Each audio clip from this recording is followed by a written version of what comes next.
Welcome to Chamber Talk, brought to you by North Orange County Chamber, where we explore the stories and insights of leaders, business owners and CEOs from various sectors who are making a difference in our community and region. Whether you're tuning in via podcast or joining us via video, we're glad to have you here. Hi and welcome. I'm Andrew Gregson, and today we have the pleasure of speaking with Dr. Stefan Bean, the County Superintendent of Schools of Orange County.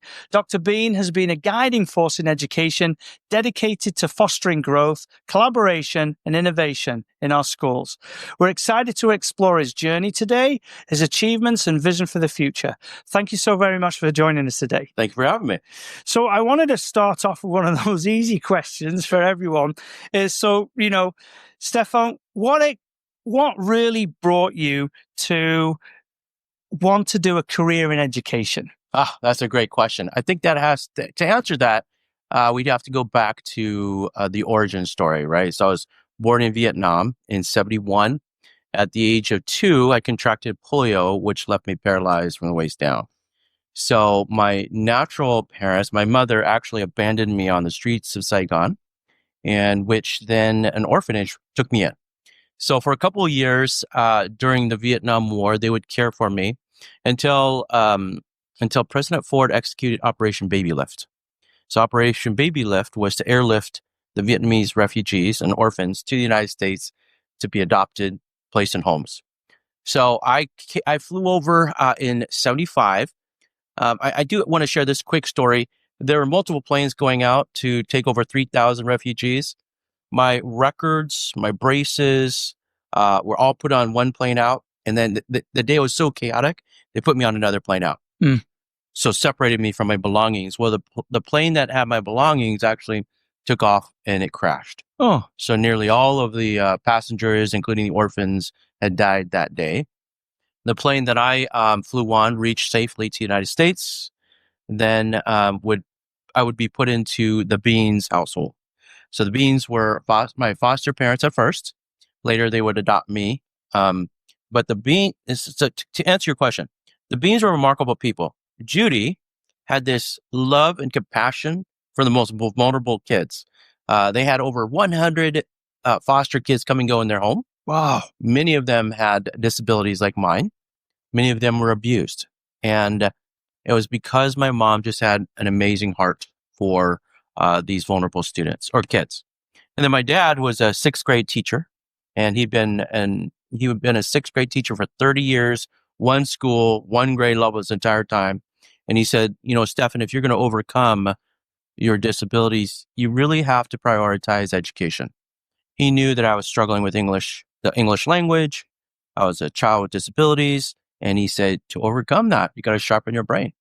So both of those traits, advocacy, compassion for the most vulnerable, and prioritizing education, that's what makes me who I am as an educator. And that's why I went into education. Now, just out of interest, within that story, were the Bean family, were they on some type of evacuation plan, or was it, how did that come about? Yeah, that's a great question. So there was multiple agencies, public agencies like adoption agencies, Holt International, the U.S. government, all the different service branches, social workers, they all came together to design this master plan. Mm-hmm. And they had to look for families that would accept these children. And so the Beans got on a list.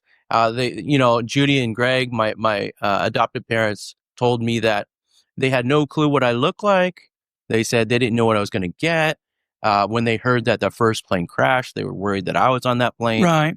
But yeah, they were just on this list, and they wanted to receive a Vietnamese refugee. Well, what's been one of your most rewarding moments throughout your career, and in particular, maybe up to date with being the county superintendent? Well, I think the most rewarding is the position I currently sit in, and that's the county superintendent of schools. I was a teacher, a principal, superintendent in district in LA, but being in this role, I see education through a much broader perspective. Being the county superintendent of schools, I am constantly in meetings with county agencies, organizations, business sector, and align those resources to our 28 school districts. And when those resources are aligned properly, then that is only benefiting the kids.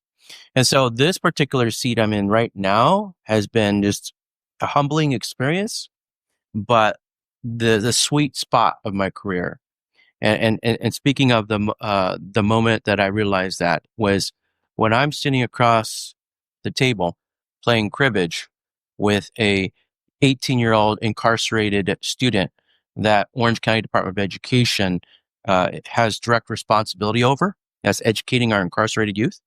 I go there every month, and when the boys learn that I played cribbage, they learn the game.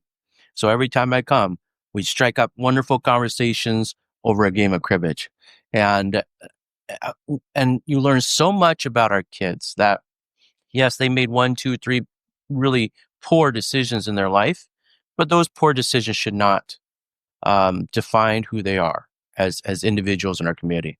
So I've learned a lot from them, and I've learned that we must care for all of our students, even those who are incarcerated. Now, you mentioned there that obviously, you went through the whole educational system, started off as a teacher. What were your subjects or topics at the time? I think my favorite topic was math, and my favorite topic in the classroom was talking. So I got in trouble quite a bit. I didn't do very well actually in kindergarten through 5th grade because I was pulled out at least 50, 60% of the time. Because back in the 70s and 80s, they didn't know how to educate students with disabilities. Right. So I would be pulled out of the classroom for that, for speech, and had countless surgeries. So I missed at least 50% of my educational career. But it wasn't until 6th grade where Mr. Geisinger, he noticed something in me that I didn't notice. He pulled me aside and said, Stefan, you have this gift, and you have the gift of gab. You like to talk a lot. And he says, so because of that, you're only going to give oral presentations this entire year. No need to write anything. No need to take a reading test. Just give oral presentations on what you learn. And so what that did was it just set me on this path, this trajectory of believing in myself and the gift that I have of communication. Mm-hmm. So much so that when I was 14, I was invited to speak in front of 15,000 people in Washington, D.C. Wow. On behalf of the disabled. That was because of Mr. Geisinger. That's really cool. Yeah. And then what made you think of becoming a teacher yourself? I mean, Yeah. Well, it was definitely people like my dad. Sure. Mr. Geisinger and my mom. And when I realized that all of those people molded who I was, I didn't have a choice but to give back to the community in this way. So many people lifted me up in my life. And so it's time for me to lift and give back. And this is the best way to do it, is by serving our students. And was there a particular subject that you liked to teach? Yeah, I was a 5th grade teacher and a 3rd grade teacher. My favorite subject's math. I'm a pretty analytical guy, so I know numbers and things like that. So that was one of my favorite topics to teach. And I would say probably history is another wonderful topic because I got to understand and learn. And when you teach, by the way, when you teach students, you learn a lot. Right. That's the best way to actually learn, is teaching others. So I learned a lot about our American history. So it's so fascinating to learn. Now, one of the things is obviously, you've got to have a vision for the future of Orange County. Yeah. And there's a lot to visualize, I'm sure. But what are your few things that you're seeing right now, or what you want to change?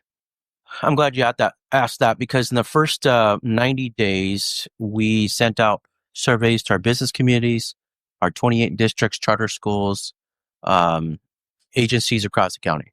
And we wanted to get their input, along with the 2,200 employees that I'm responsible for. And so after getting and collecting this data and really truly listening to the needs of our kids, we developed what's called a 5-3-1 strategic plan. And what that is that's just on the bottom. If you think of a triangle, there's 5 initiatives on the way we need to support our students. Then there's 3 objectives in the way we support the people that support our students. Mm-hmm. And that's the districts. Mm-hmm. And then the one big audacious goal that we have at the county is providing supports for alternative education. So what we discovered was that the challenges our students are entering college and the workforce with is several things. One, businesses are telling us that kids are coming in to be employed, and many of them don't have that soft skill. All right. Right? Those transferable skills. Yeah. They may have some of the technical skills, but until they can actually have a relationship and interact with a coworker, they're not going to be successful. So what we felt was fostering emotional intelligent leadership was a priority. So that's one of our initiatives. AI, but implementing AI responsibly, ethically is another of our 5 initiatives. School and student safety, especially, given students have this phone or they're dealing with fentanyl crisis. Right. We have to carry safety. And then we want to fund innovation. And then the one that really holds near and dear to my heart is career technical education with a focus on employing the most vulnerable. Unemployment rate for the most vulnerable is 5 times greater than the rest of us. Most vulnerable would be people with disabilities, individual disabilities, foster youth, homeless youth, incarcerated youth. They need jobs. And so in education, we have to pivot. Not all students can get to and through college. Some students need to have this opportunity for a career pathway. Right. And so with that lens, I'm challenging businesses and I'm challenging educators to employ the most vulnerable. Because when you do that, it actually uplifts the culture of that organization. Now, that's a great point that sort of spinning in your mind as you were talking there. Is there a difference between educating those who are most vulnerable to those who are in regular schools? I would answer it this way, that educating students across the board needs to look different. Okay. Because one size fits all doesn't fit all. Doesn't fit all, right. Doesn't fit all. Yeah. And we live in this educational climate for the past decades that we approach education one way. That's right, yeah. And what we're finding out though in the last 10 years is that we have, especially during the pandemic, we have to approach education in the unique way that student receives it. Sure. So to answer your question in short, yes, you approach education differently for the most vulnerable because they have different challenges. Sure. But you also approach education differently than the gifted and talented individual because they have different needs as well. So you got that whole spectrum.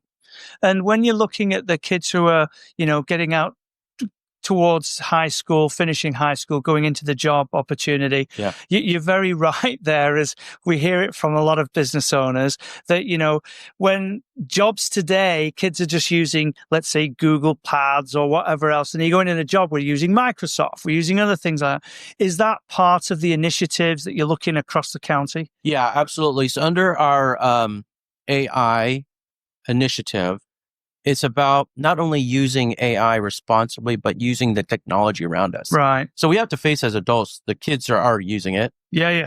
They're ahead of many of us. Yeah. So the adults have to catch up and lead and guide the kids through these very high-tech tools and AI.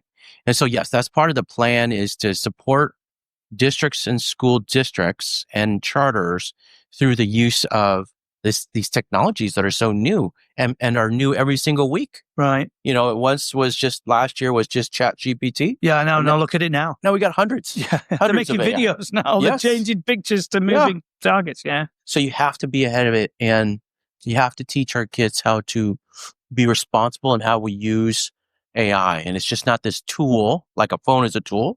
It's not a tool. It can be a teammate. Right. A coworker. Yeah. If you know how to use it right. Yeah, that's true. So another part is, I wanted to sort of touch on a little bit is, you're in a job that is an elected type position, right? It is. And next year in the midterms, I'm assuming you've got to be reelected. How long is the term for usually? Yeah, the term is for 4 years. Okay. And I was privileged, blessed to be appointed in the middle of this past term. Right. And so, yes, next June of 2026, County Superintendent's about 4 of them across the state are up for election. Wow. There's 4 counties in which the superintendent is appointed. All right. But, I tell people that around this time that, look, and this is the reputation I've been building, is that I'm a bridge maker. And that means that I don't care if you're Republican or Democrat. I don't care if you're progressive, conservative. But when we put students first, then we can come together and make the right decisions. Mm-hmm. So I tell people all the time, I am not a politician. I'm just an educator. Right. And so, yes, this is an elected position. But I think that more than anything, when people see that you make decisions by putting students first, then that's the right person to be doing the job. Now, there's, one of your board members is Tim Shaw. Yeah. And we had him on the podcast a couple of weeks ago. Right. He's currently running for Orange County Supervisor. Now, a lot of our audience, they understand about politics and how they go out and canvass and all the rest of it. Is it very different for somebody who's running to be superintendent? I mean, well, it's much bigger, okay? Because yes, you can canvass a certain district or city, but if you think about the whole county, right, that's a large area. Over probably 500,000 voters that will vote for this position. Right. Yeah, you have to approach it in a much different way than just walking to different homes. Houses to house, right, yeah. right. Yeah.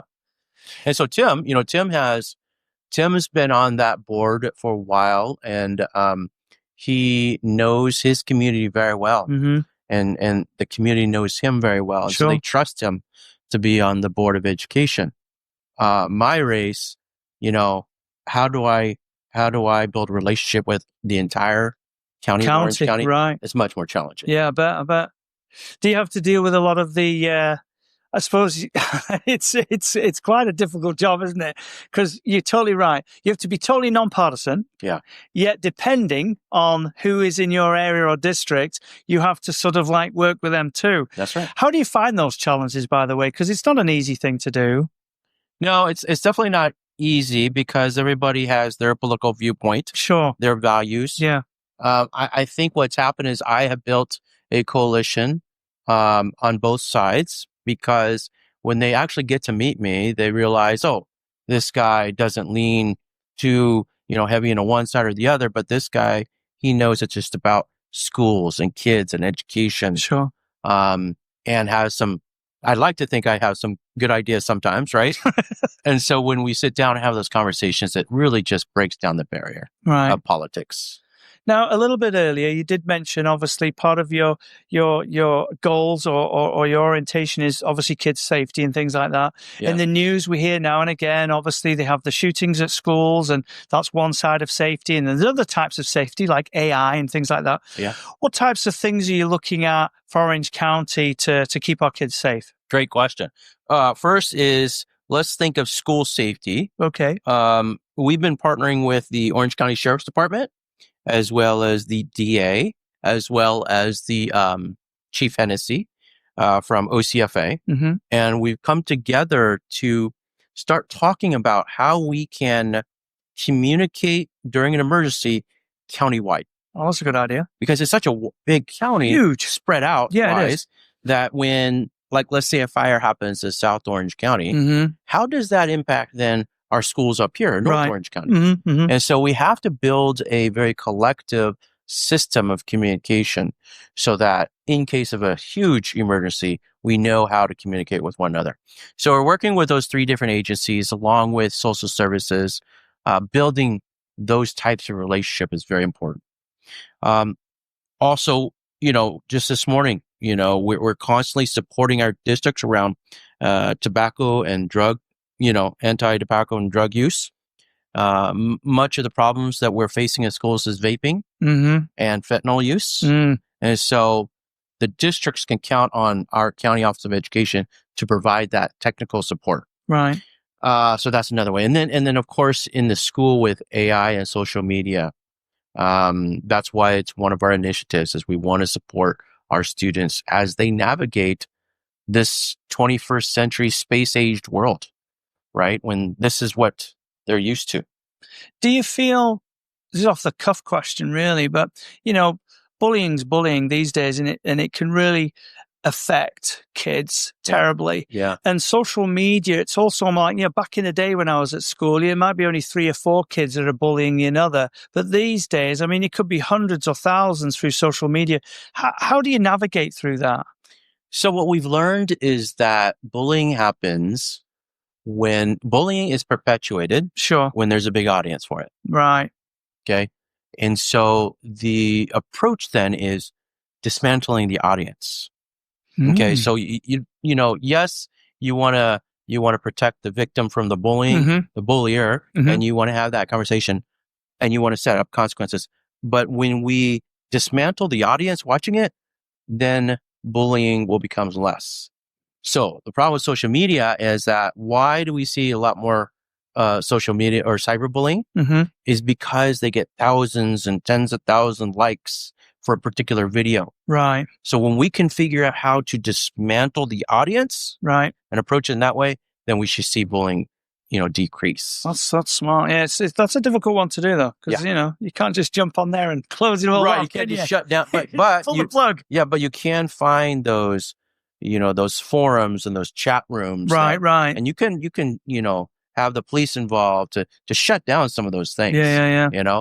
Or you can work with the principal and a school superintendent to address cyberbullying off campus. Right. And so there's actually some bills that are going to allow schools to do that, is address it not only on campus, but when it happens off campus. Now, with that, obviously, cybersecurity is a huge thing right now. And you've got, 28 districts or something, millions of folks to look after. So that's got to be top of your list there as well. What types of things are you doing with the cybersecurity? Yeah, just in the last couple of years, we've hired an expert in cybersecurity that handles our system, because Orange County Department of Education actually handles the internet for all of our school districts. Right. And so we have to bring in those experts and interns and programmers to come in and constantly watch that. In fact, in the IT's office, there's these 3 monitors, and you see real time these cyber threats that go on screen from country to country. Wow! So they're monitoring millions of cyber threats a day. It's insane. It's crazy. So we don't ignore that that's an issue, but we are proactive is the strategy, is be ahead of the cyber threats that in particular want to threaten the educational institutions. So one of the things you mentioned before was how you're getting the whole county to work together for security purposes and things like that. And a big part, and it was when you mentioned that obviously if something happens down in South County, what does it do up in North County, because it is such a strong stretch. How's that communicational support also for the parents? Because obviously they might be living up here and drop the kids off, and then they're working down south. How does that all correspond with everything? So that's a very intuitive question, because it's the parents that are relying on us and the systems. Right. And so we have to build that system first, and with parent input, community input, then disseminate to districts and schools and parents. Usually the parents get their information from the school. So it's really about training the district superintendents and then their principals on what happens in the case of emergency. Now, our 28 districts are really well developed and trained in their own emergency plan, safety plan for their district. It is now the county's job is to now help that at a county-wide. What are the similarities? What are the communication structures in certain districts? And we got to put all that together with family input. And then it's about having that training from county to district to schools. And then the schools train their parents. And when being a leader of such a large organization, and with it being such a large district and everybody, it's like cities, isn't it? Every city's different. There's a little feel, isn't there, to it? Yeah. How do you navigate and not sort of maybe even overstep where you're changing how this particular school district tends to work and things like that? Yeah. So as a county superintendent of schools, the first priority and rule for me is that we serve and support our districts. they run the district. We Right, don't. We don't right. run their district. We just run a county. And so they have their jurisdiction, and they have their own set of safety guidelines, rules, whatnot. Where we come into play is answering questions that help us align, helping deliver policies and bills and laws from the state level down to the county, down to the districts. We also provide professional development that would align practices together. And then in this area of countywide safety, what we'll do is we'll get the superintendents and leaders in this conversation on how we can connect it all together. I don't have all the answers. Neither does the sheriff, neither does the DA, neither does the fire marshal. It is all of us coming together with the input of those superintendents that will come up and formulate a plan for countywide. Makes total sense. Now, I want to touch a little bit on your personal life. Obviously, I would don't wish to make things difficult or anything, but I know you recently lost your wife, Janet. I did, and you're now single dad with 4 kids. Yeah. We often hear the story about mums, raising their kids and what have you. Yeah. We've got a dad here raising his kids, but also you have a very large job. How do you balance that? That's not an easy thing just to snap at your finger to deal with, is it? No, definitely not. And I appreciate the empathy in that question. I think it really starts with how Janet and I raised our kids, and with the same sort of heart that my parents did, Greg and Judy. And we taught them from the beginning how important even reading before you get into kindergarten is, or education in general. So I think the foundation was built for me to be able to be a single dad now. Janet passed in 2020, and she asked me, she said, she didn't ask me, she requested, she said, Stefan, promise you'll take care of the kids. And I thought, well, that's kind of a silly request. Of course, I'm going to take care of my 4 kids. But as I've been in this job, and she knows I've been in education for these couple of decades, I really know that she meant take care of any kids that you are in any setting you're in. And so my priority is not only my 4 beautiful children, but the 450,000 kids across Orange County. So to answer your question, though, I think that I'm only able to do that with people around me, and people constantly in my life lifting me up, and me being willing to allow. It takes a village mentality to help me raise these 4 kids and hold this big job. And that's how you do it with your community. Now, talking about community, what are your favorite ways to stay connected with outside of work and things like that? Like, what are my hobbies? Yeah. Well, I go to USC game. We're a big USC family. My oldest daughter went to USC. My youngest son is going to USC. Wow, congratulations. My late wife and I met at USC. So USC is a pretty big part of our family. Also, just hang out and do things with the family, right? Whether we go to the movies, whether we have game night. I do like to, right now I'm writing a book. Oh, really? Yeah. All right. So spending a lot of time on my memoir / leadership book. Hope that it's going to be published in March. And, but the book is consuming a lot of my time because it's actually kind of therapeutic too. Because yeah, it really is. It helps me just reflect on the amazing life journey that I was able to go through because of the people constantly lifting me up. Yeah. In fact, the book's going to be called Lifted to Lead. Oh, my God, that's nice. Yeah. I can only imagine that because, when you're looking after something that's so bigger than yourself and everything else that's going on, it's very hard for folks to reflect in that moment about the bits that really are quite important. Everybody says, oh no, I'm living the moment. It's hard to live the moment, isn't it? Hard to live the moment. Really is. Without looking at the past. Without looking at the past. Yeah. So do you end up going down a rabbit hole with that? Because, there's quite a lot there that opens up. So then, you're on track with your book thinking about something and suddenly now, oh, hang on a minute, we need to change that in the district. Or, how does it work for you, that? Well, I think that let's see. The positive outcomes of writing the book right has been really to tie those life lessons that I've learned in leadership, originating from some bit of story, Sure. as you go through life, right?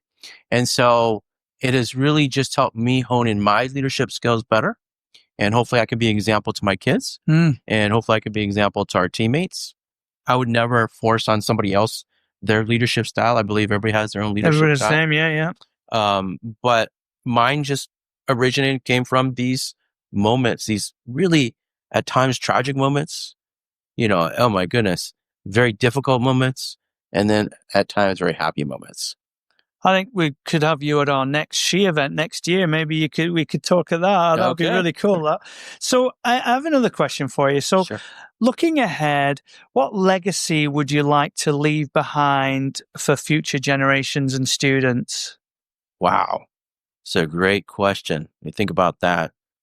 I would just want to be known when I leave this position, that this was an individual that cared for the most vulnerable and increased jobs for the most vulnerable, that cared for and put students first, no matter what the culture around us tells us, to put students first and do what's best for kids. So I would hope that the legacy I leave is increase in jobs for our kiddos, increase in college readiness for our students, but doing it with at a human level, where we connect with one another and have empathy with one another.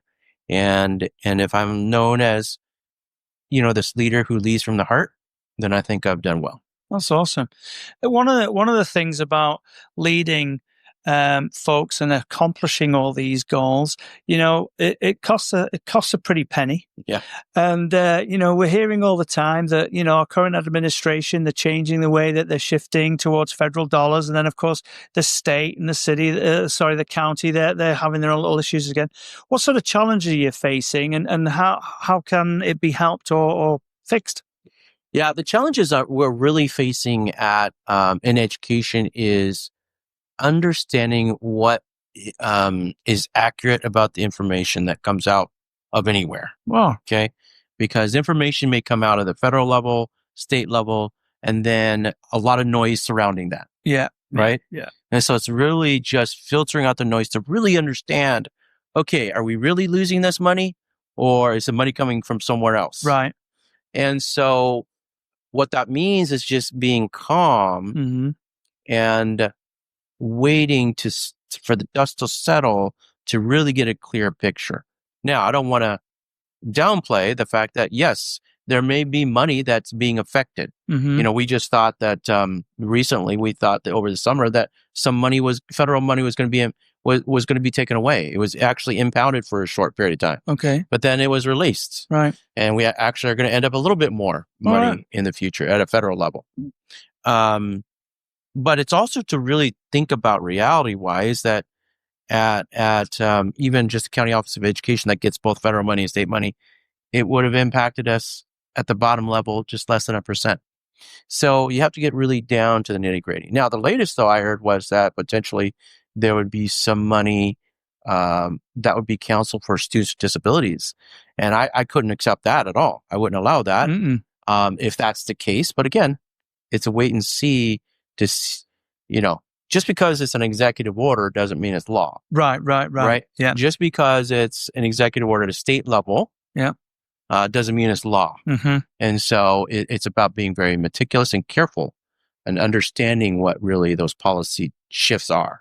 I think we're all in the same boat there. I think it's the same for business. You just don't know what's going on. Non-profits are the same. I think everybody's on the same boat there. Yeah. One thing you mentioned there, prior actually, was about businesses, and I know you wanted to get talk to more people about things that are going on.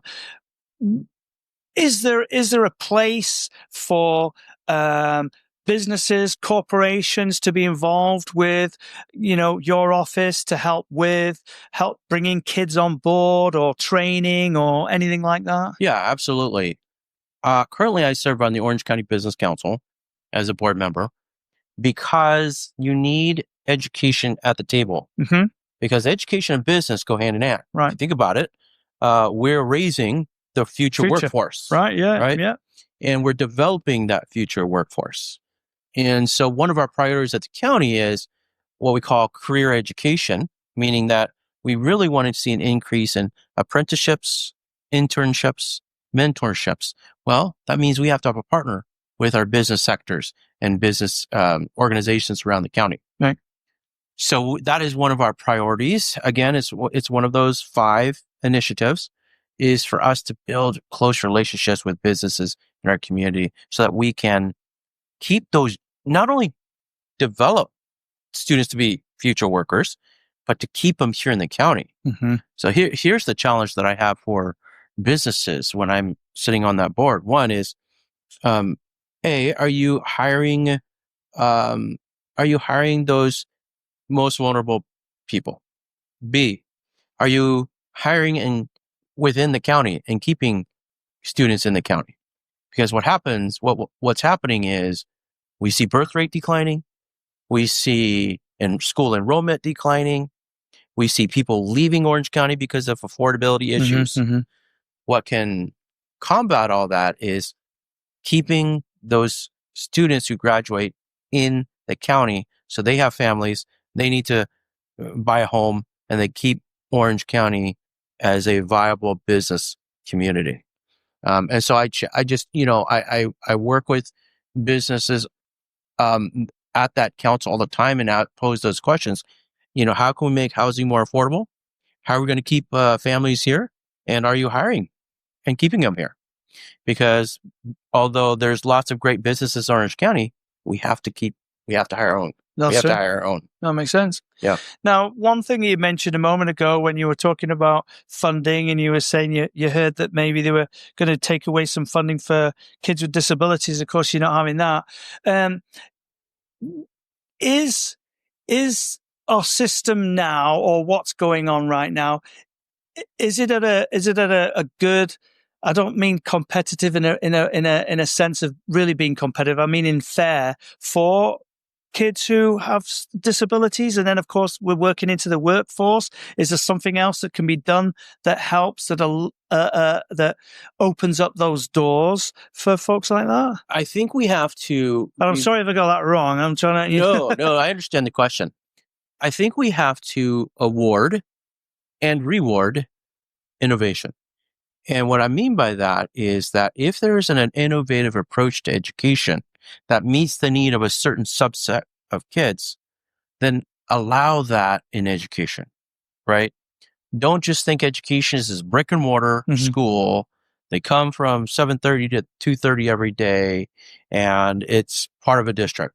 No, we have to actually have to be flexible with a flexible culture that we live in. Right. This culture is moving fast. Mm-hmm. Education has to move fast. Mm-hmm. So that means allow different types of school settings. I'm all about school choice for the family. Right. Right? Because the families, they know their kids the best. So let's allow them to choose the best setting that meets the needs of their child. And I'm a big proponent of that, because what that does is exactly what you said. It drives competition in a way that, in a positive way, which is it drives innovation. Mm-hmm. Because what's happening is we have many districts now that are doing new programs, wonderful programs for our kids, because they see that they have to be innovative to attract those students, to challenge those students, just like charter schools do. Right. Right. So to answer your question, I think that the more we do that, and the more that we put education in the local control setting, then you're going to see more high quality schools and instructional approaches for our students. And then our students will be able to understand that, yeah, I work better in a smaller school. Yeah, I work better in a large school that offers, 20 different career pathways. Mm-hmm. That's okay. The kids get to choose which one. Now, you mentioned there about obviously, I think it's a great way of looking at it is, you're taking feedback from the families to see if this works best for those kids or whatever, because everybody's different, right? But then on the other hand, if kids are better working for small or working in smaller classrooms or smaller schools, that to me gives another problem, because now it's bums on seats and you've got to get paid and all the rest of it. So how do you level that out? Yeah, and that is true. It really is. Well, how you level that out is you just become better at what you do. So if there is a charter school that only has 250 kids but offers music and art for their kids, and a lot of kids like to go there because of the music and art, then districts do music and art in a different way, right? Right. And provide that pathway. Right. So it only just improves, I believe, education in general, is to allow innovation, like innovative approaches to occur in that manner. And it should be the driving force for the school district to offer more innovative practices. In fact, there's something out of the state of California Department of Education that's coming out that they want to redesign how 7th through 12th grade school experience looks. And so it's challenging our districts. Is there a complete redesign model that we can do that would help, encourage more kids to come back to school?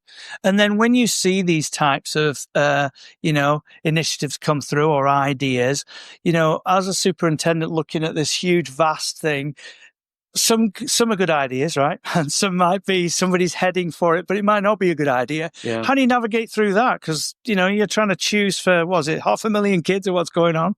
Yeah, that's a great question. So you monitor it very carefully. So we are at the Orange County Department of Education. We are going to be providing a grant process where our districts can apply for our grant, innovative grant. And they're going to get X amount of money, right, to implement an innovative practice. And in return, we will monitor the implementation of that throughout the years. And so it's really about monitoring and holding accountable to, you promised to deliver this for our students. So we're going to monitor, make sure you're delivering it. In return, we're going to give you this funding for it. All right. So it's really about that, holding schools and school districts accountable to what they promised to deliver. It's a very business-minded approach, that really, if you think about it. But absolutely, that's what works, isn't it? That's what works. That's good for you. Good for you. So this afternoon, you spoke a lot about what you're doing, where it's going to go. I suppose the big question is how do you do it? Great question. So part of my leadership approach to any organization I lead is to involve the people who are affected by the decision in the decision-making process. And so the how is doing exactly that. You involve people. Let me give you an illustration. When I was growing up, I had 12 brothers and sisters. 10 of us were adopted, including myself. And every night, my parents put us around the table for a meal: salad, main meal, dessert. And it would be a time to actually just talk about the day. I have three African-American sisters, 2 Latino brothers. I've got Latino brothers that have autism, got a sister with cerebral palsy. And we all knew that was a time to engage in conversation about the day. And we each learned something about one another. That's true. Right? And how they experience life. Well, that's the way we should approach this work on the how we should do it. We should do it by having those constant conversations with those who are impacted by decisions. Earlier, you made a good point about parents. Involve the parents in the conversation. Involve the students in the conversation. Because if you're going to do something that will impact them at an educational level, then they need to be included in that.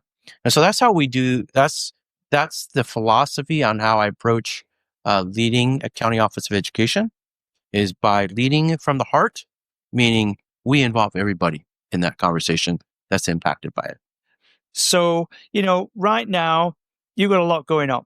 And next year, you're up for re-election. How do you still plan for what you want to do next year, whilst also in the back of your mind thinking, well, am I going to be able to do the plan?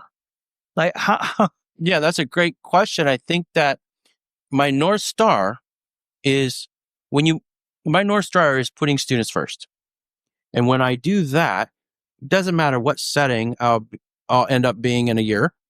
But when I do that, then I know that I have done the work I'm supposed to do. Put the students first. What makes sense for them? What will help them to be successful? What will help them overcome the challenges they face? And that plan can exist in any setting. Right. And that plan can exist with or without me. Yeah. Right. So I'm going to build it. And whatever the outcome may be, it's going to be there. So we've reached the part of the episode today where we extend a free mic to our guest. And, some people might share something we missed or maybe some final words of wisdom. I just wanted to give you that opportunity. All right. So I want to free mic 2 stories. Okay. On kind of how we do the work. So when I was in high school, there was my classroom. I had some classrooms upstairs. So a 2-story building, and there was no elevator. And so every day, the days that I'd come in my wheelchair, I'd roll up to the base of the stairs, and there are 4 of my friends waiting for me and lift me up those stairs to the 2nd floor so I can get to the classroom. Oh, that's very cool. But then I realized that as the days and weeks passed, it wasn't just my friends, it was also my classmates and then my schoolmates that would just take turns. And so in education setting where we have to lead collaboratively, we have to understand we need to take our turn, rotate to lift up our students across Orange County, all 450,000 of them, over the challenges that they face every day. Mm-hmm. Cybersecurity, cyberbullying, fentanyl crisis, reading below grade level, being below grade level math. These are all educational problems that we need to, as adults, come alongside our kids to uplift them through those challenges. So I'll riff off that. And then the other one is that since you mentioned my wife, oftentimes I'm reminded when I go around to different schools, different sites that do this amazing work. Education is a very difficult work. Mm-hmm. And many of our teachers and educators just take the plunge without even thinking about themselves. So it reminds me of my very first date with Janet. Went to the Kern River, and the Kern River is a very heavy flowing river, very dangerous. People die in it. So we decided we were going to have a picnic right next to the river. So I lay down the picnic blanket, I hop off my chair, get to the ground, we're enjoying our lunch, and next thing I see is my wheelchair rolling down the bank, and it goes right into the water. Oh, shit. And I'm sitting there, both figuratively and literally paralyzed. Sure. What am I going to do?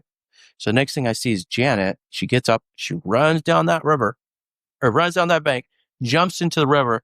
The water's this high, and she reaches down and she lifts my wheelchair out of the water and brings it up to me and drags it up to me.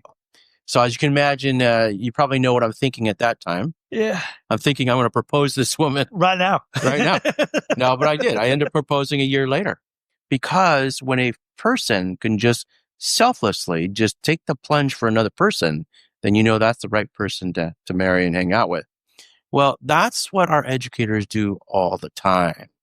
They are constantly jumping into that river, no matter how strong it is, no matter the challenges they may face. And oftentimes they do it.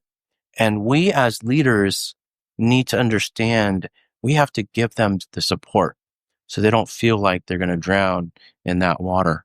So leave out those things that are difficult. Just allow our teachers to teach. I support our teachers. I was a teacher. Allow them to teach academics, life, and get rid of all the things that distract them. Get rid of all the strong current, because they're plunging in that water every day. That's a really good ending, Dr. Bean. Thank you so very much. That's awesome. Thank you for being on today. Thank you. Thank you, listeners, for tuning in to Chamber Talk. Until next time, stay inspired and connected by visiting nocchamber.com and selecting sign up for news at the homepage. For more interviews, visit chambertalk.podbean.com.